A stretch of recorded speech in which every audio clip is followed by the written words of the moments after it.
Avant de commencer, je voudrais vous montrer cette image. Beaucoup d'entre vous la connaissent peut-être. Il s'agit du caveau de la famille Caz, situé à l'entrée du cimetière de Puy-Chourcy. C'est un monument imposant qui attire immédiatement le regard. Et comme souvent dans les cimetières, on passe devant sans forcément s'arrêter. Lorsque l'on fait un zoom sur cette plaque, on découvre qu'un général repose ici. Un général des troupes coloniales ayant commandé en Afrique. Les formules employées sont parfois approximatives, voire exagérées, mais elles sont très évocatrices. Une précision s'impose toutefois. Albert Caz n'était pas commandant en chef des armées d'Afrique, mais commandant du 19e corps d'armée. De même, il n'était pas décoré de médailles du Mexique, de Guadeloupe et d'Algérie.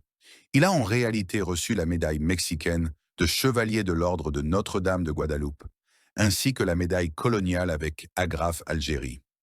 Dès lors, une question simple se pose. Qui était réellement cet homme? Derrière cette tombe imposante se cache un officier aujourd'hui oublié, dont le parcours éclaire toute une époque. C'est cette interrogation qui est à l'origine de mon travail. Non pas pour brosser le portrait d'un héros, mais pour comprendre un parcours, un métier et une période de notre histoire. Albert Caz n'est pas un personnage célèbre. Il ne figure pas dans les manuels scolaires. Et pourtant, sa carrière traverse toute la seconde moitié du 19e siècle.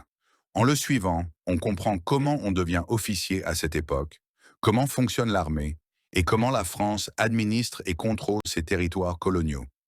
Il y a enfin une autre dimension, essentielle.